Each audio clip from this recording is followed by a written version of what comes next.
में जो प्रमुख प्रतिनिधि हैं उनको मैं बुला रहा हूं। अभिषेक ठाकुर, अगेन डॉक्टर प्रकाश, आइए। किस विषय के डॉक्टर हो?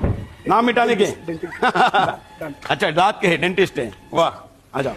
तो इन लोगों के साथ आज हम यहां पर खड़े हैं और अब इनको एक एक करके पूछेंगे कि क्यों इन्होंने ये कदम उठाया। हमने तो अपील की थी और आज मैं पुनः अपील करता हूं, इनको मंच पर एक साथ दिखाइए। ये सारे लोग, इनको पता था कि ये क्या करने जा रहे हैं, उसके बावजूद इन्होंने किया। और ये क्यों किया, ये सुनकर मैं इनका सम्मान, इनके हौसले के लिए तो कर ही रहा हूं, लेकिन इनके तरफ देखकर आपके शहर गांव में अगर कोई कलंक है तो उसको भी मिटाइए, ये अपील के साथ कर रहा हूं। डॉक्टर प्रकाश। पहले तो सर आपको मेरा नमस्कार, और जितनी भी जनता देख रही है उनको भी मेरा प्रणाम। जो भी मेरे भाइयों ने जो कृत्य किया है, जो काम किया है, बहुत ही वीरता का काम है। हम पूरे समर्थन के साथ इनके साथ खड़े।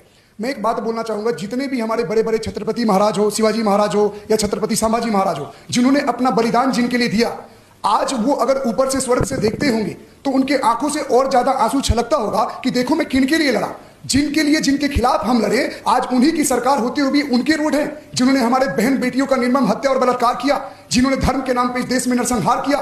मैं बोलता हूं ना, लोग पूछता है कि आप लोग ही क्यों करते हो। मैं एक बात बोलना चाहूंगा, जितने भी दर्शक देख रहे हैं, आप खुद सोचो, क्या कभी हिटलर के नाम पे क्या रोड है कोई इजराइल में? कभी हिटलर के नाम पे कभी किसी देश में है जहां पे जिसने नरसंहार किया? इसलिए वो इजराइल है, इसीलिए वो आज भी इजराइल है और हमारी धर्मशाला हो गई है।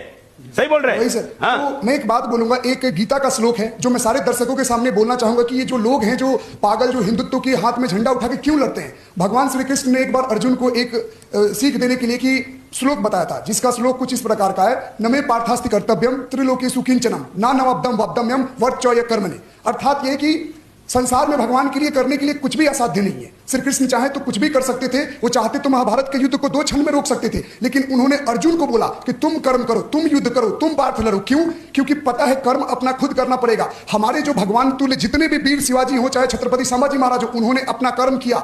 आज हमारे धमनियों में उनका रक्त दौड़ रहा है, उनकी सीख दौड़ रही है। अगर आज की डेट में हम उनकी सीखों पे चलकर और इन जिहादियों को जो देश को तोड़ने का कोशिश कर रहे हैं, जो आए दिन धर्म के नाम पे इस देश को मिटाना चाहते हैं, अगर उनके खिलाफ होकर उनके नाम और निशानियों को नहीं मिटाएंगे तो हमारा भी हाल वही होगा जो बांग्लादेश और पाकिस्तान में हमारे भाइयों का हुआ। तो इसीलिए हम बोल रहे हैं, आवाज उठा रहे हैं, चाहे हमारे भाई सारे लड़ रहे हैं और लड़ते रहेंगे जब तक हमारे प्राण और रक्त है शरीर में। सीधी बात है। बिल्कुल, और ये कॉम्प्रोमाइज हम किसी भी तरीके से नहीं करेंगे, किसी भी कीमत पर नहीं करेंगे।